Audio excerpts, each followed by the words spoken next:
Hello, and welcome to Revolutionary Ideas, the monthly Marxist podcast from Socialist Alternative. As revolutionaries and socialists, we support the creation of parties of the working class. But what does that mean? And how can they be built? In this episode, our host Tom will be discussing with two special guests.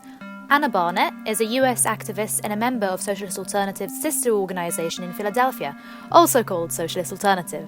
He will also speak to Hugh Caffrey, who is a member of Socialist Alternative in Manchester. Take it away, Tom. Okay, thanks for tuning in, everybody. In this episode of Revolutionary Ideas, I'm here talking to Anna, who is a member of Socialist Alternative in the US.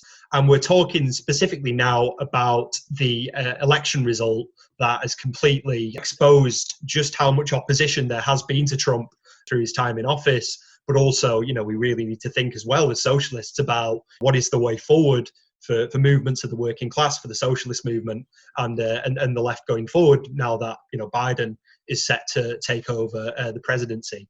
One thing that I was thinking about in particular, and maybe this is something you could kind of expand upon a little bit, Anna, is how Socialist Alternative in the US has very much placed at the centre the need for a new party for working class people. Could you maybe go into that a little bit? Sure. Yeah. Thanks for having me. I think that, the situation that working class people are facing, we're facing a really horrendous situation right now, right? With just crisis after crisis. Of course, there's the COVID pandemic that working class people across the world have been dealing with. That was the trigger, although not, the cause for this economic depression that also working class people and young people are facing. In the US, of course, there's been just repeated racist police brutality and the Black Lives Matter movement in response, which has had, won some small victories, but generally has had a lot of difficulty winning concrete gains because of the lack of organization of that movement. There's the looming eviction and housing crisis that workers are facing. And so it kind of really starkly presents us with a question of what the way forward is. And although, Biden has pretty much won the election, Trump is going to be pushed out of office at this point. He's kind of keeping up his shenanigans just to kind of consolidate his base and also his own position. But we know that, Biden is the candidate who has said to his billionaire backers that nothing will fundamentally change. And just because Trump is out of office, although that's been a massive victory for working class people, and we shouldn't understate that, workers across the country are really taking like a massive sigh of relief. But we know that the problems that are facing us won't go away, and that Biden is actually walking into a crisis situation that he's not going to have the tools to actually address in the interests of working people. I think it's very clear looking at what's taken place, from Britain, that there were all these kind of expectations from the Democratic Party that it would be this complete sweep in favour of Biden, that Trump would be wiped out electorally, that he just wouldn't, see the light of day at all. And obviously Trump has lost the election, but Biden's only won by a very, very tiny amount if you consider the scale of deaths under COVID, that Trump has contributed to, that's created a mass of anger and a massive frustration at the way that his presidency actually acted, alongside all of the, the racism and the sexism, attacks against the working class that characterized his rule. And I think it's one of those things where, if you look at all of those things and still consider that Biden basically only really scraped it in terms of the electoral college votes. Now, obviously, the electoral college is a very, undemocratic and unrepresentative institution. But I guess it's a sign of if you run on a corporate platform in the way that Biden did, and he talked about, I'm not going to ban fracking. I'm not going to support Medicare for all. I'm not going to support a Green New Deal. And he was saying all these kinds of things. Then many people who could be drawn to that message just simply didn't vote. And this is obviously a very common thing in presidential elections where, you have two candidates representing two different factions of the ruling class, representing big business. What you end up getting is people like Trump. The Trump movement finds its base in a situation like that.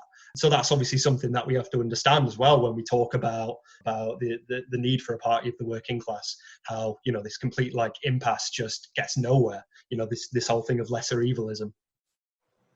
Right, exactly. I mean, I think that the fact that Trump came so close to winning, seems to most people as just kind of an absurd joke, considering the conditions that people have been dealing with in the past, couple of months and the past 4 years. But I think it really comes down to who Biden actually represents. Obviously, Biden himself was, just an extremely weak and unpopular candidate. But I think that really comes down to who the Democratic Party actually wants to fight against. You can look at the way that they dealt with Bernie Sanders, this progressive candidate who was, calling himself a socialist, saying things like billionaires should not exist. The way that the Democratic Party establishment responded to him, pulling out all the stops to fight against him and to discredit him in the primary, versus the absolutely pathetic fight that they put up against Trump, not only in the election itself, but over the past 4 years of just paying lip service to, this resistance against Trump. And at the same time, showing their loyalty to big business and in action, not actually opposing Trump's ideas. And I think that like most people, who voted for Biden did so, and they, kind of held their nose and they did it. But he was not a candidate that people were excited about because of the program that he ran on.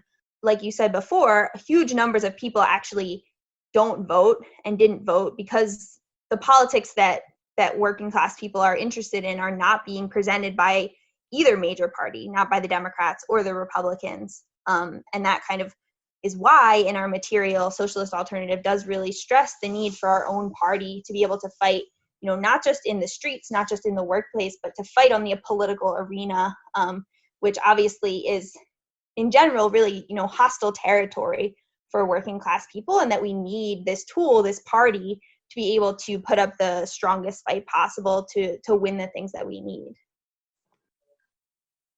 The biggest complicating factor in US politics is the fact that, we don't have a party that, like working class people can actually like rely on to not just like put forward policies that would benefit working class people. Obviously, that's an important part of it, but also would be prepared to like take part in struggles to fight for these things as well.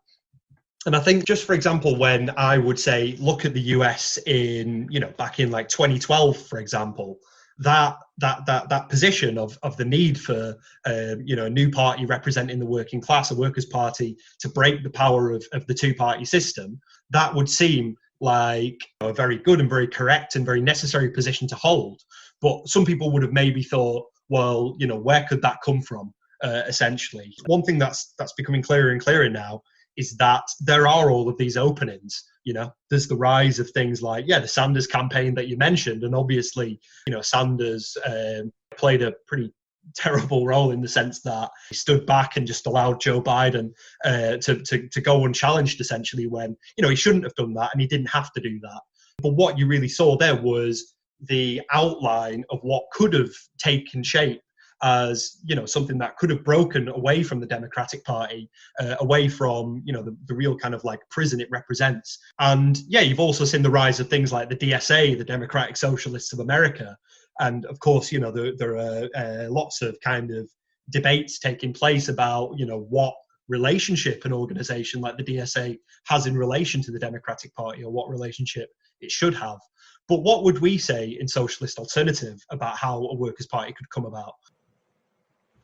Yeah, I think that a fundamental thing about the way a new party would have to sort of come about, and I think you kind of alluded to this, is that it would have to develop out of struggle. And, that doesn't necessarily mean that, a specific movement itself would be the only force that would be organizing this new party, but that it's through struggle that working class people that we draw the conclusions about the need for political independence for our class, for the working class, for the need for a break with the Democrats and the Republicans. And of course, there's a lot of debates on the left about the way a new party could be formed. Of course, there's, debates about whether it's possible to reform the Democratic Party itself. But then, even among people who agree, well, the Democratic Party actually can't be reformed, who agree that we need a new working class party that's actually accountable to us. There's a lot of debates about how that will actually happen. And so, within, for example, the DSA, the Democratic Socialists of America, which is the largest socialist organization in the US, there's often kind of this idea that strategically we can run socialists and progressives on the Democratic Party ballot line to eventually break away with the Democratic Party. And I think that, recently, for example, Alexandria Ocasio-Cortez, who's a very well-known socialist in New York, she basically laid out the ways in which the Democratic Party has been kind of sabotaging her and fighting against her over the past couple years. And I think we see the difficulties that progressives actually face within this prison of the Democratic Party that's fighting us every single step of the way to be able to win any reforms. And I think Bernie Sanders is another really clear example. And so, we've been calling, on the DSA, the Democratic Socialists of America, to not just support a new party, in theory, but to actually actively organize for a new working class party. And that we think that, progressives and socialists should take up that fight. Obviously, we called on Bernie Sanders in 2016 to run through the general election as an independent, and throughout his recent campaign called on him to launch his campaign as a more organized force that could actually help to the base for a new party.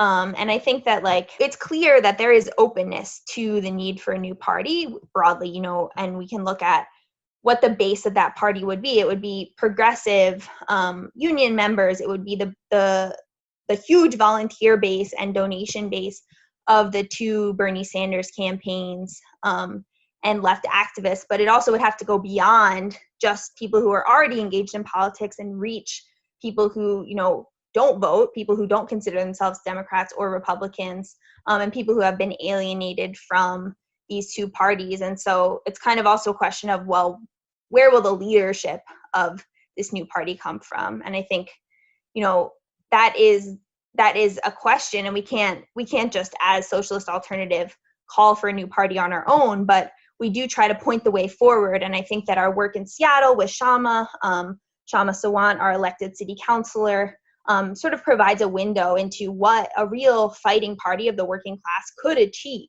And right now we're under attack from the Democratic Party establishment and from the right wing, who are attempting to recall our seat because of what we've been able to accomplish in Seattle. And this is kind of a foreshadowing into the attacks that left and progressive candidates will face from the right wing. And I think now that Biden's in office, that provides us more space to be able to fight and organize, but we should be really clear that Trumpism is not going away, and it's actually corporate politics, like the politics of Biden, that have allowed for these ideas to take root. And so it's really an extremely important thing that a new party is able to step in, that left politics are able to step in and fill that vacuum so that the right doesn't move in and bring people over to right-wing ideas.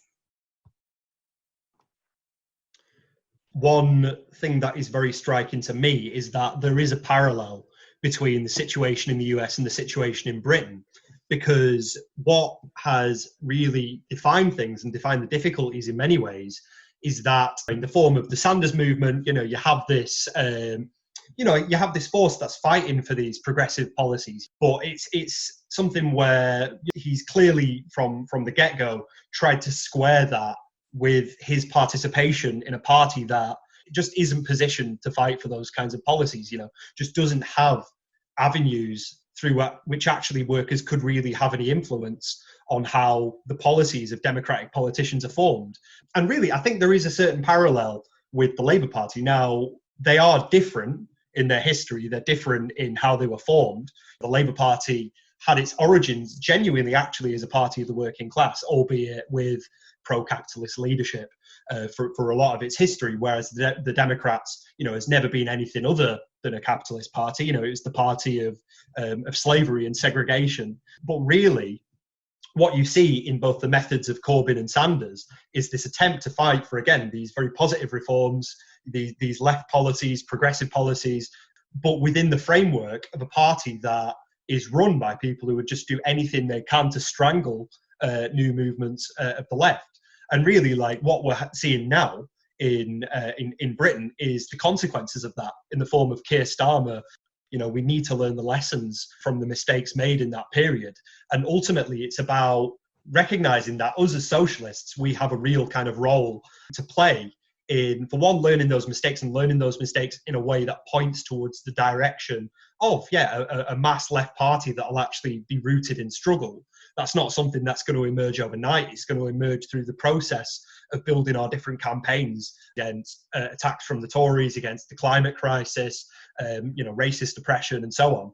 What is really unique about Socialist Alternative, and maybe you can say a little bit about International Socialist Alternative, but what really sets us apart, I would say, is how our work is firmly rooted in struggle. It's not rooted in us just saying the fight for an increased minimum wage or the fight for trade union rights or for action on the climate is something that's a waste of time. No, we want to connect that to the need to struggle against the capitalist system as a whole and fight for a new democratic socialist organization of society. Yeah, I think that, this question of the need for a new working class party in the US, and more generally for the question of the need for working class political independence for the global working class, is not an abstract question.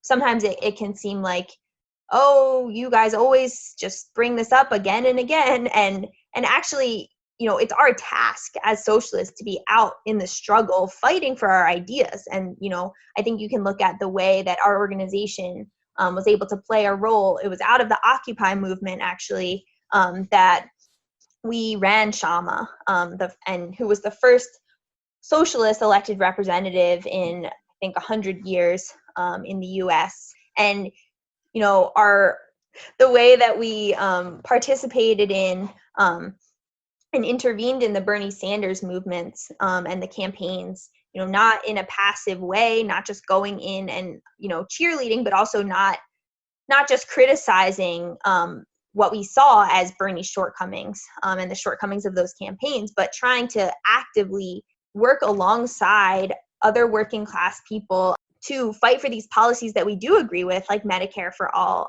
to fight to have more socialists in office, but also actively trying to push the campaign and push Bernie in a direction that we see as necessary for our movements, fighting to have independence from the Democratic Party, which we see as basically this strangling force that's sabotaging our movements each step of the way.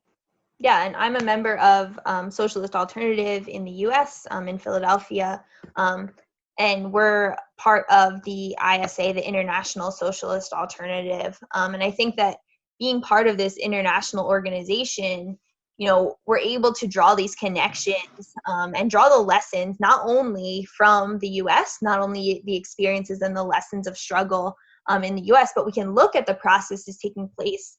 For example, in the Labour Party, we can look at what happened with Syriza in Greece or with Podemos in Spain, and we can draw those lessons, and we can bring them not only into our organization here, but into the movement in the U.S., where we do want to be, the best fighters alongside our neighbors, our coworkers, and members of our community.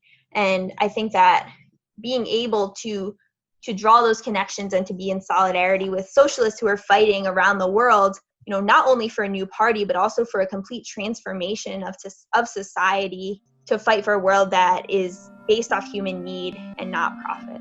Thanks, Anna, for giving those incredibly enlightening answers about the situation facing socialists and the left in the US. Now, before Tom moves on to Hugh, I just want to give a quick shout out for a new pamphlet the Socialist Alternative has published.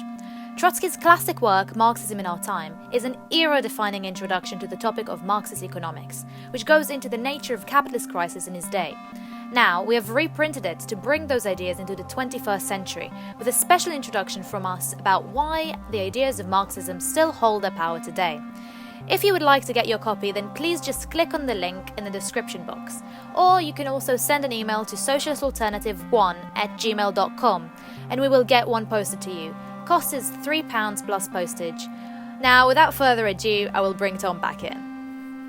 So the reason we're having this conversation today is it has a lot to do with Starmer's election as Labour leader and just how much of a setback that has actually been for the left. Starmer's, consistently since getting into power, taking consistent action against Corbyn, against the left.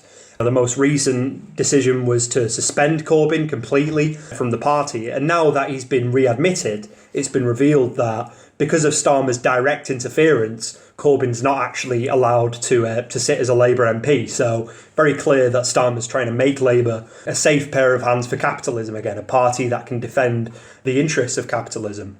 But obviously now more than ever, as socialists, we think that we need a party of our own, a party that will represent working class people and fight for our own interests.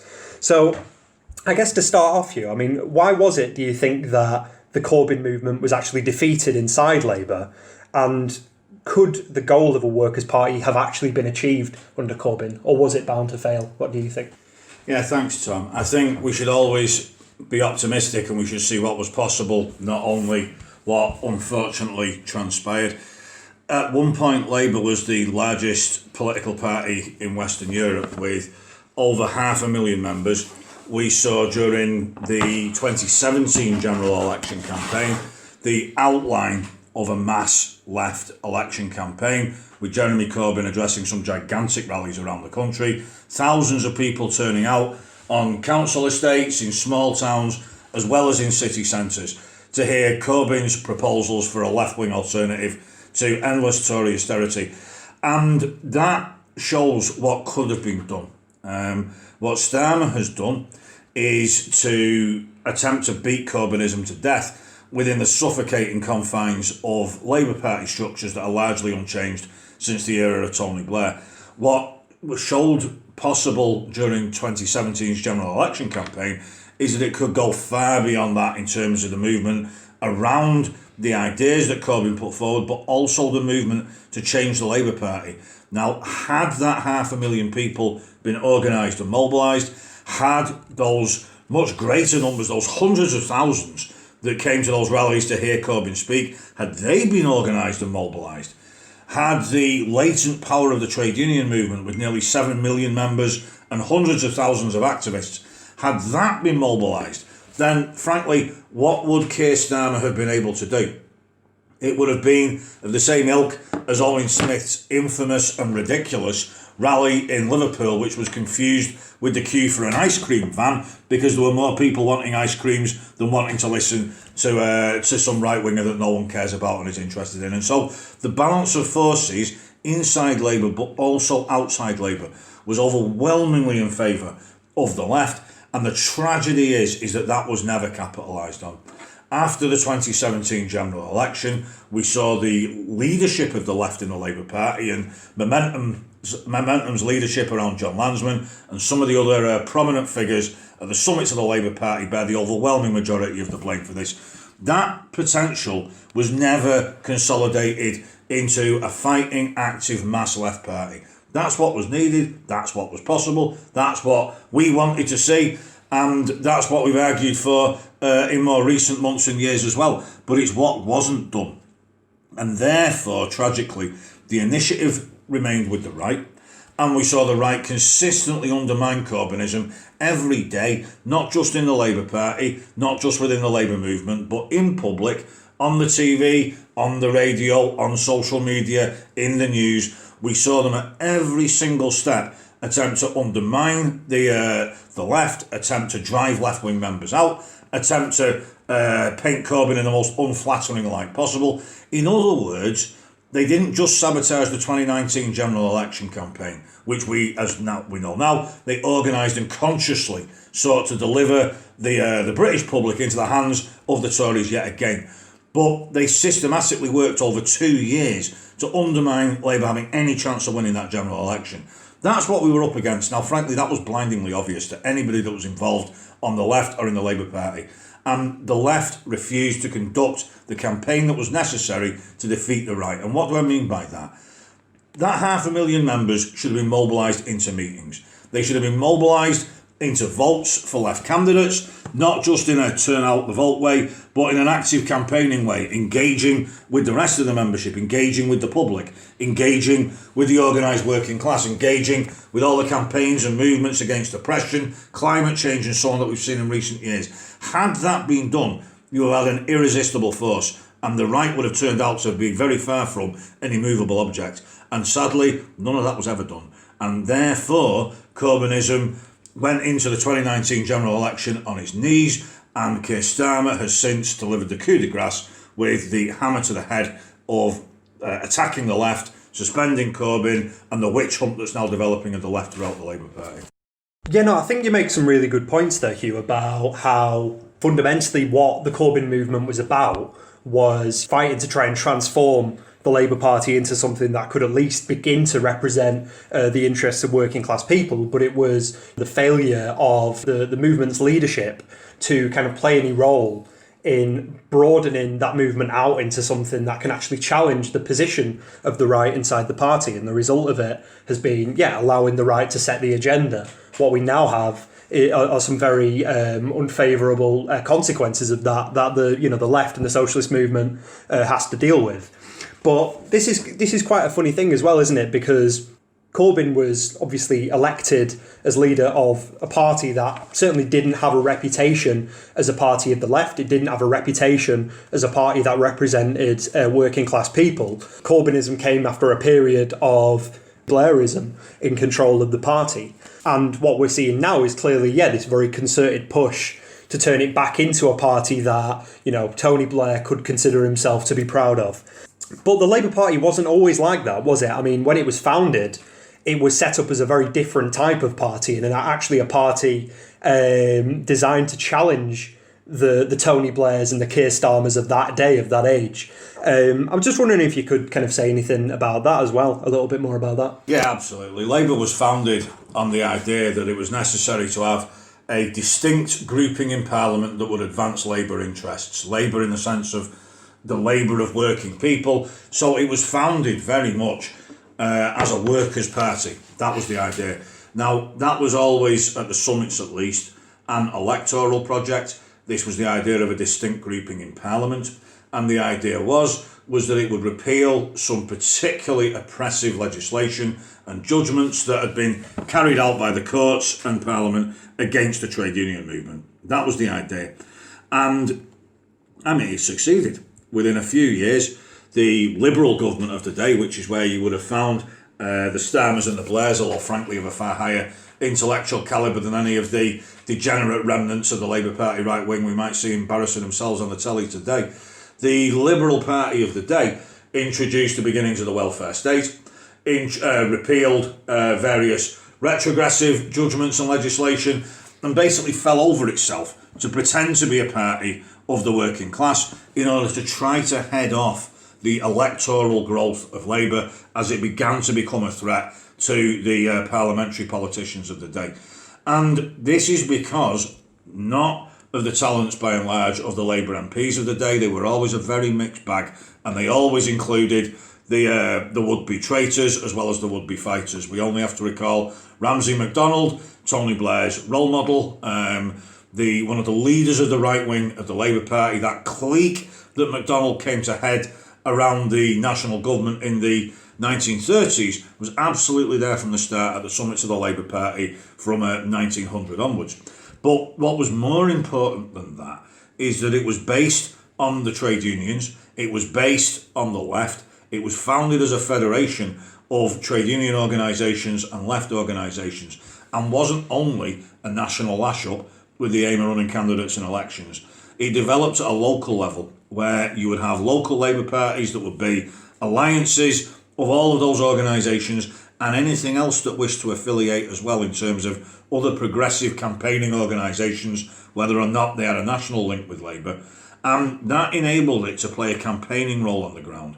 That enabled it to begin to do what a workers' party is there to do, which is to generalise the political organisation of working people, provide a vehicle for struggle, provide a means of collective discussion, and so on and so forth. And you asked me before, what would have been necessary in order to change Labour under Corbyn, let alone any of his wretched predecessors, into something like that. And we can see what would have been necessary. It would have been the systematic voting out of all the pro-cuts councillors, of all the right-wing pro-capitalist MPs, of all the utterly wretched, treacherous full-time officials, of all their lackeys and would-bes and little friends that infest the Labour Party at every level and have done for 40 years or more since the beginnings of Neil Kinnock's rise to power in the 1980s. All of them would have to have been elected out, would have to have been de-appointed and replaced with campaigning lefts, and Labour restructured so that it is not only an electoral vehicle for incumbent politicians, but begins to reflect again that campaigning alliance of workers and left organisations and so forth. That would have been a huge challenge. But as I say, if you've got an army of 500,000 socialists with mass popular support, that is eminently achievable. The problem is it was never fought for. And the real history of the Labour Party's origins as at the base, that kind of mass working class political organisation, is completely wasted, unfortunately, on the leadership of the Labour left today. Okay, so obviously this episode of Revolutionary Ideas is also about the situation in the US after the defeat of Trump in the recent elections.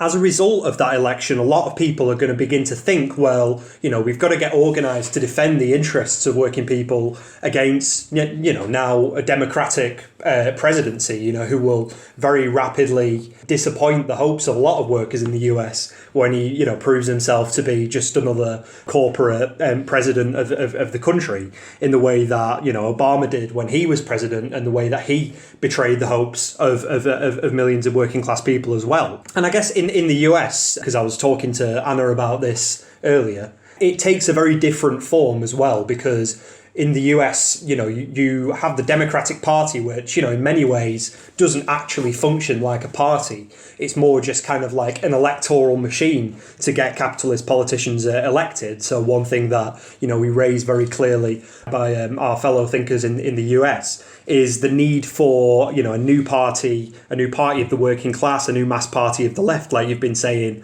we call for here. And I guess what this really stresses is, a really kind of fundamental question, which is, what do we actually mean by a workers' party? How does it differ from a capitalist party or a bourgeois party, if you want to call it that? Where does that difference lie? A workers' party, when we talk about it, isn't only limited to people in work. We're talking about a mass party of working class people. And it's not just defined by its membership. A capitalist party is not mainly made up of capitalists. There isn't enough of them. It would be a very, very small party indeed. What we see as a workers' party, a mass working class party, is not just a party where its members are predominantly working or from the class that has to work for a living for the class that doesn't. It's a party that is controlled by the working class in the same way as the capitalist class controls the Tory party through their means, underhanded, snide, undemocratic means behind the scenes. A working class party is based on the majority class and is open, it's democratic. Its MPs are actually selected by the membership, not picked by a clique. Its decisions are decided by democratically elected delegates or mass meetings, whatever is most appropriate. It's connected to the working class because it's a party that fights for it and is part of its living daily struggles, where struggles over opposing the closure of a swimming pool, struggles for better wages, struggles against redundancies, struggles over the climate, against oppression, all these things can find their space within it, can affect the policy or such a party, and can learn from each other and have the most important discussion of all, which is, well, what's the logical conclusion of all the things that we're campaigning for here? It's that we need to go further, we need to challenge capitalism. And as that discussion moves on, it becomes not only a question of challenging it, it becomes a question of overthrowing it. And that is why we want to see a mass party of the working class. What we would love to see is the working class of the world wake up one day, realise Karl Marx was right, embrace our political programme, move in a straight line to overthrow capitalism. But if it was that simple, it would all have happened a very long time ago. The way that things actually happen is that people fight to defend what they see being taken off them. They fight to defend themselves against the worst injustices meted out to them. And then on the basis of their own experience, they start working out wider political ideas, including the question of class and including the question of socialism. And what's needed right now is the mass political vehicle for that process and that discussion to take place in. That's true in the States and that's true here. And our role within that is to participate in that, it's to speed it up, it's to help it organise, but it's also to help give answers to those questions. Because the one incomparable benefit that we have, that unfortunately at this point the mass of the working class does not, is the experience of Marxism. It's the summed up experience of the working class. It's those clear ideas that explain why what's happening is happening, how we can challenge it and what the alternative is. And our role is to participate in all struggles, but particularly any developments towards a mass party like that, to point out the next steps so it become bigger numerically and politically, but also to the political conclusions. The necessity for a full socialist programme, the necessity for working class internationalism, and the necessity to understand that we cannot patch up capitalism in any kind of major way. It needs to go, and the alternative is a democratically planned economy based on working class control and management, and a socialist organisation to help blaze the way towards the world of plenty that we all know is possible and capitalism is incapable of delivering. Thanks to you, and also thank you, Tom, for another brilliant episode. If you like what you've heard in this episode, then I must urge you to join Socialist Alternative today. Go to our website, which is socialistalternative.net, or you can go to our social media, which will also be linked in the description. On Facebook, we are Socialist Alternative ISA England, Wales and Scotland. On Twitter, it is Socialist Alt EWS. Instagram is socialistalt.ews. And last but not least, TikTok is socialist_vids. Send us a message on any of those platforms and we will be in touch about how you can play your part in the fight for a socialist alternative to capitalism. Thanks! Hopefully see you next month with a special Christmas episode. Goodbye!